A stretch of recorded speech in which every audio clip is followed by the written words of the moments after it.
Welcome, everybody, to Athletically Speaking, Wagon Wheel Sports College Football Show. Today, we're a little late on the recording, but that's typical from basically what we did last week too. So we were late there too. So sorry for the delay, but we are here. It's just me today. I'm in the home studio. No Ryan, no Austin, but I'm bringing you spring game shenanigans. We've looked at college football as a whole, and now all spring games are done. So it's basically just going to be a review of that and breaking that down. But as always, we're here. We're starting with college football news, and the biggest thing for today that came out is that Florida is actually getting sued by a recruit. If I get his name pulled up here, recruiting violation, I guess you could call it. Not really a violation, but they told this kid, this quarterback who's now at Georgia, they told him that he was going to get $1 million at signing. He was promised like 13 to 18 million, something like that. I can't remember off the top of my head. So he signs at Florida, signs his national letter of intent, does all this hoopla that Billy Napier says he's going to get the money, and then he just falls through and backs out on the deal. So Kirby Smart, who's the coach of where he's at right now, in Georgia, obviously, has given him his blessing, as it was quoted, to sue the University of Florida and Billy Napier and the donor who promised him the money that he was supposed to get. And this is completely crazy on so many levels. Number one, this is the crap we get into when you promise kids money. Some people, only Florida, up to this point that we know about, only Florida.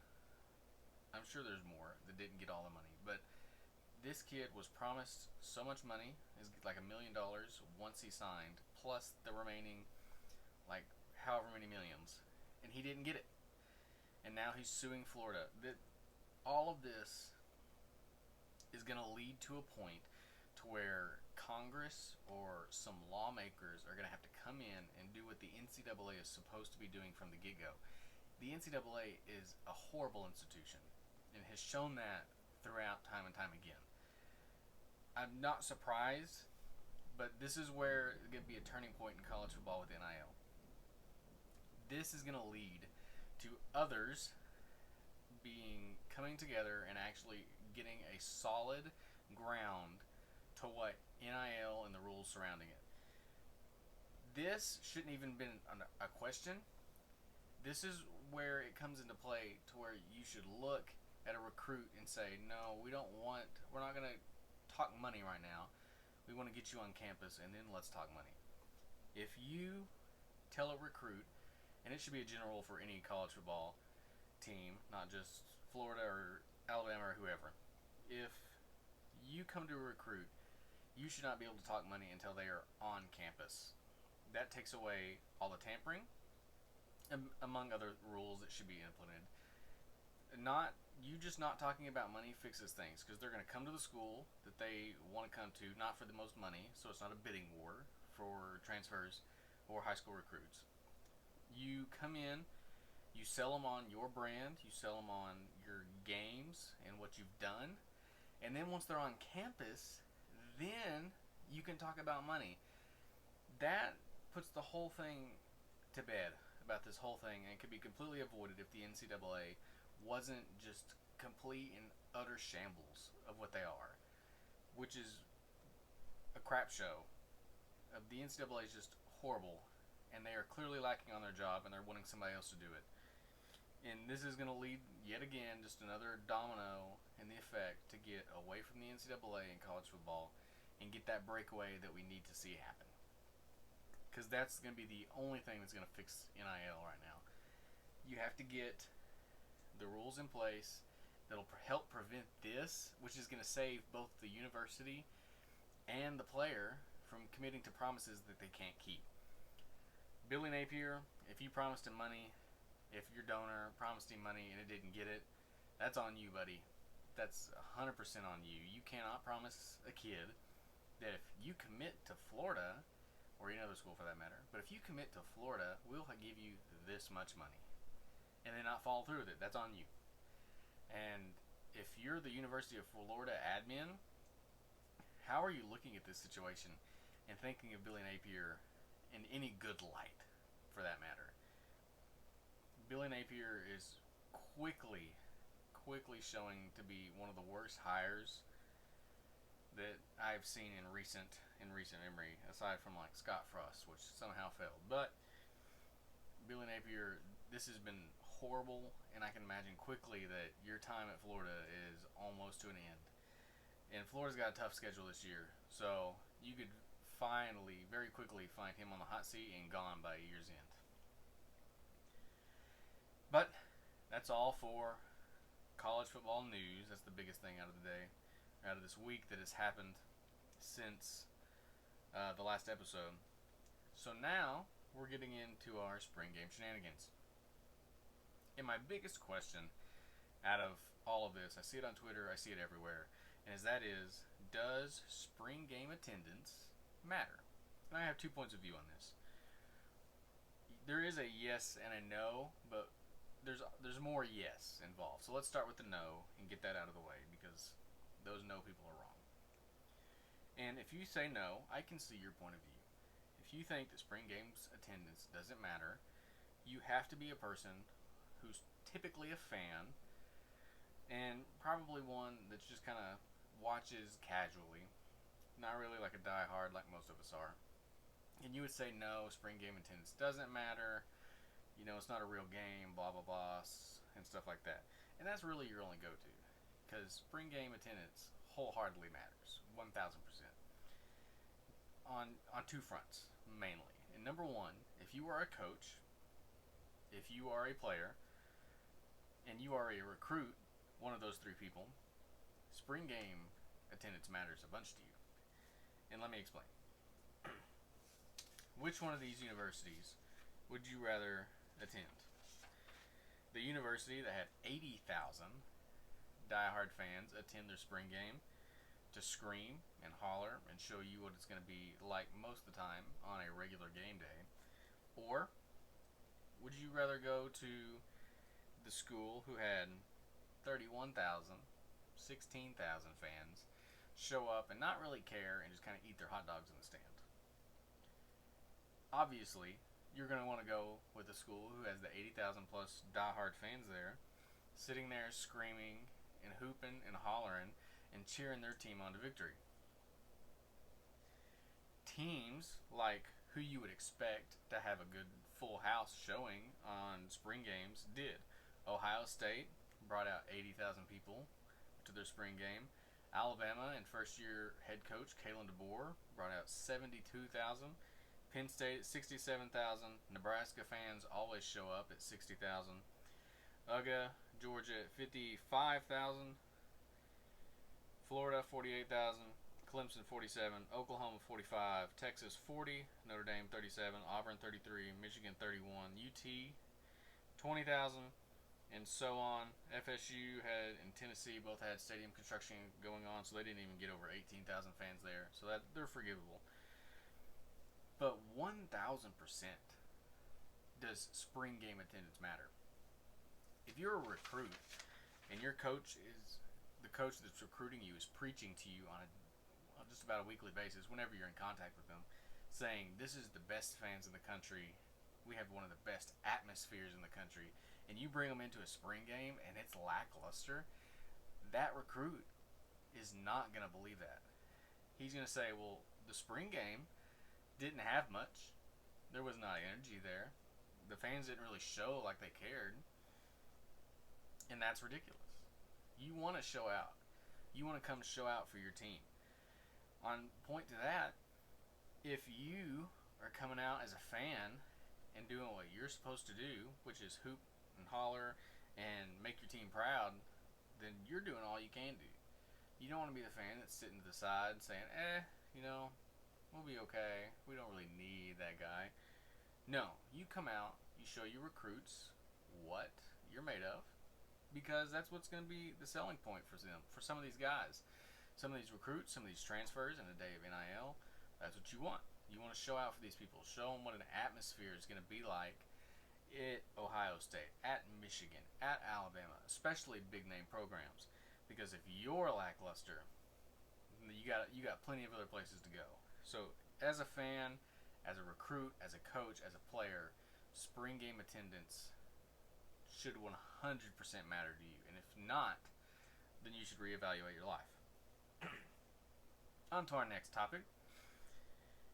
Important points from just around the country that I noticed coming out of the spring game, of the spring game weekends. And I really got 3 big points here. Dylan Raiola in Nebraska is going to be a threat in college football for 2024. If you've watched the Big Ten breakdown, which I hope you have, I got Nebraska pushing 10 wins. I could see them getting, maybe if they're lucky, 11. 9 to 10 wins for Nebraska is going to be a really good year, and they can definitely do it. Led by quarterback, 5-star, Dylan Raiola, who completed 16 of 22 passes, 230 yards, 2 touchdowns, and an interception in the spring game, which, granted, it's a spring game, but he's looked really good. He looked the part of a 5-star quarterback. Nebraska, on top of having their quarterback now, finally, has wide receiver depth out the wazoo. They are coming into 2024 with a very easy schedule in the first 8 games. You could find yourself, as a Nebraska fan, going 8-1 and 7-0 going into Ohio State. You have a recipe for a very good season. In Dylan Raiola and his depth at wide receiver, he's going to make that happen. He's got legs. He can scramble. He can move around the pocket. He's going to be able to throw the ball. He's going to be able to take Nebraska where they want to go. Matt Rule has landed a great target in Raiola. And with the depth he has at receiver, Nebraska's back, baby. Like, I am 100% sold on Nebraska for this year. I've put my money in the stock. I will take it to the bank that they're going to be able to push. Not win at all. That's not what I'm saying. But they're going to be able to push for a Big Ten title. And quite frankly, if this was a year where they had divisions, I would even go as far as to say that Nebraska could probably win the Big Ten West this year. But we don't have that. They're going to push. They won't win. They won't get in the title. But it's going to be rather close for them. They're going to have a great year this year. Point number 2. Bama's defense, who gave up big plays early on in the spring game, definitely improved throughout that game. Bama's defense was last year in 2023. They seemed to really come out of that, and Kalen DeBoer really seemed to bring it towards the second half of the spring game, and they really shaped up into what you're typically used to seeing from an Alabama defense. Jalen Milroe, seemed so much more poised in the pocket coming out of this year compared to last year. I feel like Alabama and Kalen DeBoer is going to be a solid team year one. I don't have their schedule up right in front of me right now, but I could definitely see Alabama being a team, which they should be. They have talent, but them pushing in for the SEC. The SEC is deep this year. There's half the teams in there is going to be good. Bama with the defense that's coming back, they look better. That should be better. I think Alabama is going to be really good in the SEC, which they aren't at this point, but they're going to be really good in Kalen DeBoer's first year, and I think that they're going to be able to lead up into what they want to be this year. Point number 3. Ohio State fans. Yet again, if you listen to the Big Ten breakdown, this is the season for you. Ohio State's defense was good in 2023. They had the second fewest points, and they bring all those guys back. Plus, they had Caleb Downs on defense. The Ohio State Buckeye defense should carry you in 2024, and it shouldn't be close. Ohio State has the schedule to make themselves a point that as long as Howard comes in, throws to the elite receiving core, if you put it in the range of them, they're going to catch the ball. If he comes in and just plays like an average quarterback, throws it in the area of those receivers, you are going to have an amazing season. For Ryan Day and Ohio State, this is the year where you come out and show them that you can go and win a national title. You got a 12-team playoff. You're pushing to get one of the top 4 seed of the byes. You're probably getting into the playoff anyway, even if you don't get a bye. I've already made the prediction that Oregon's going to win the Big Ten. I think it's still going to do that. Ohio State still gets in.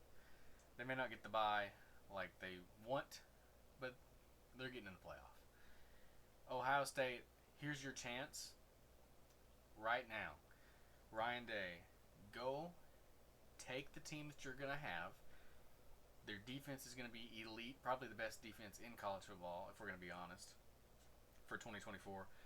And then your offense is going to be good enough to get you there. The Big Ten's easy this year. Your schedule's easy. You don't have much tough games outside of Oregon, maybe Michigan at the end of the season with the rivalry game. You never know how those things go. But your schedule is set up nicely for you to go and push for a playoff game.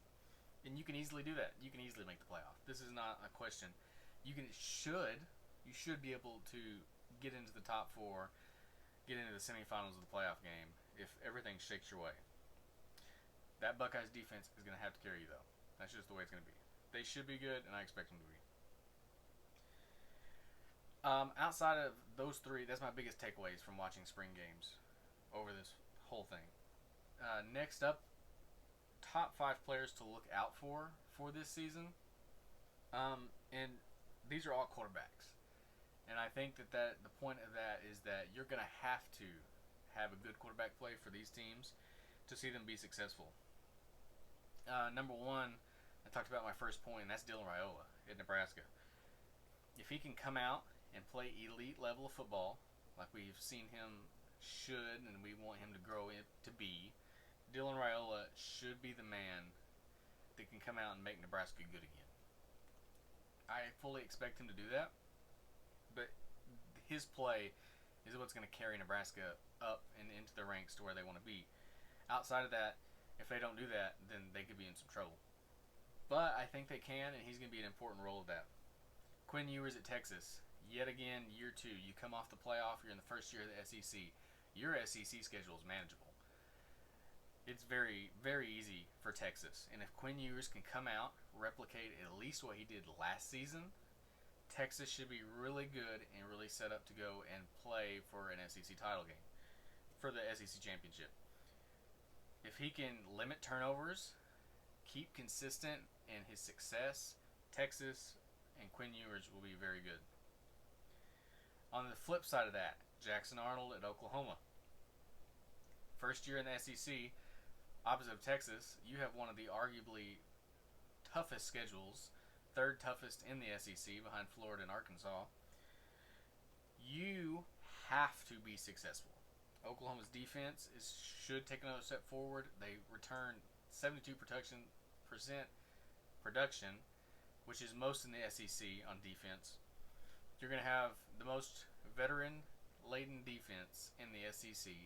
You have to produce something offensively.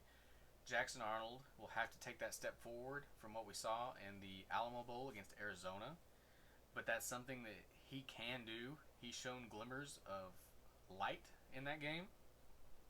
If you can limit turnovers, have him be comfortable in the pocket, Jackson Arnold is going to be a key player to that and what Oklahoma can do this year. They could go 10-2, they could go 9-3, but they could also hit the bottom end of that if Jackson Arnold doesn't play well. It's all going to be reliant on what Jackson Arnold does in high-pressure situations, which he's going to have a lot of. They play at LSU, at Missouri, at Ole Miss, at Auburn.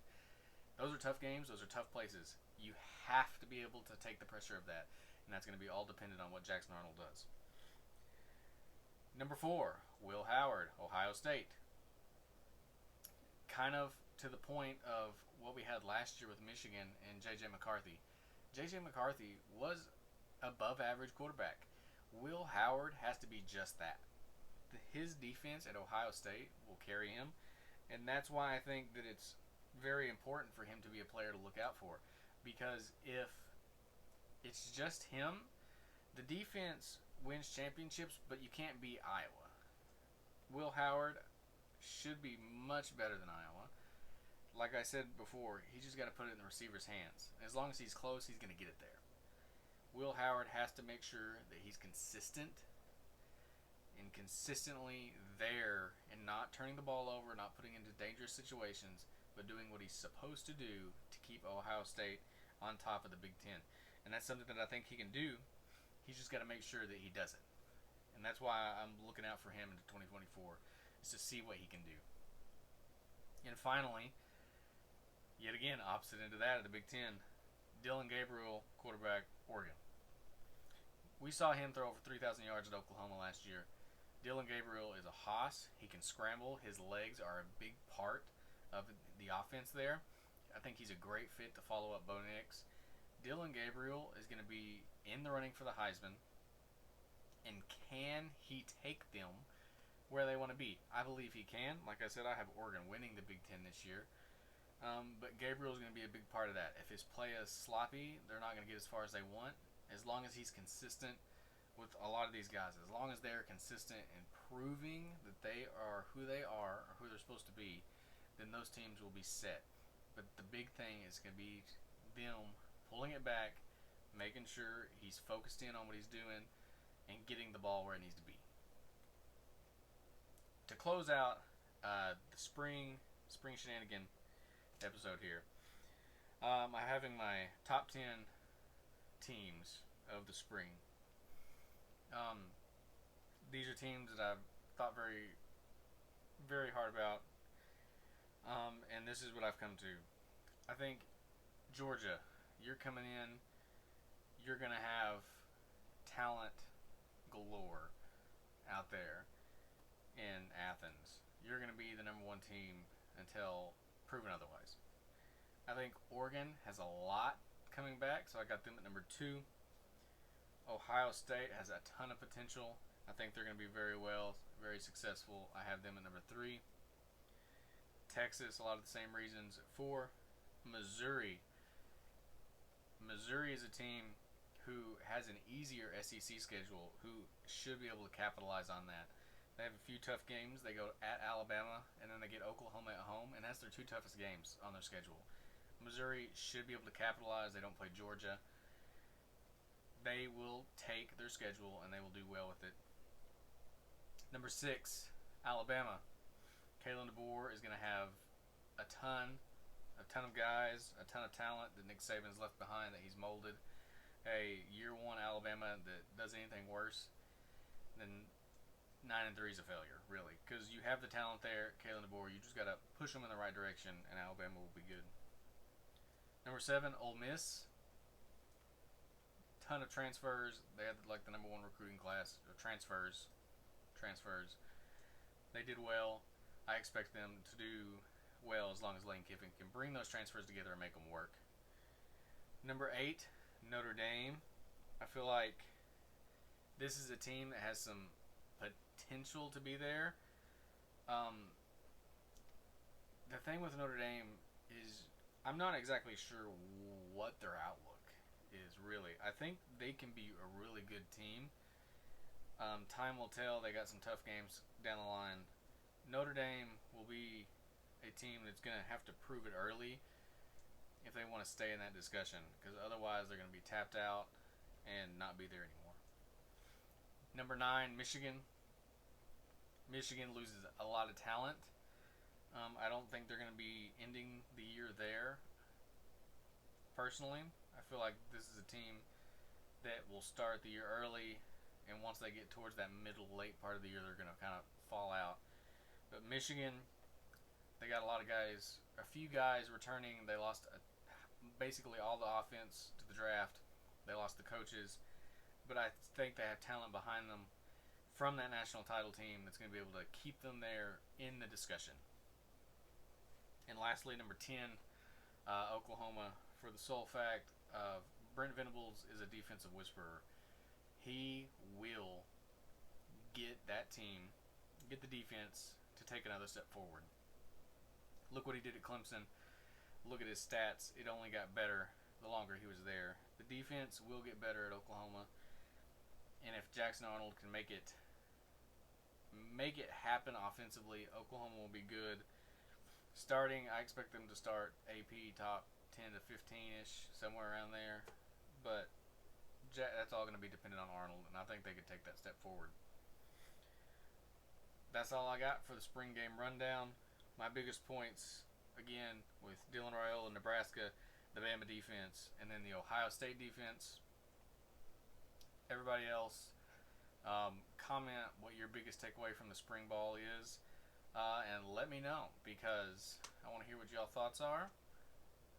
But until next time, which next time again, I'll be back with Ryan, and we're going to be talking the Big 12 breakdown, so you don't miss it. We're always here with Wagon Wheel Sports, and that is Athletically Speaking.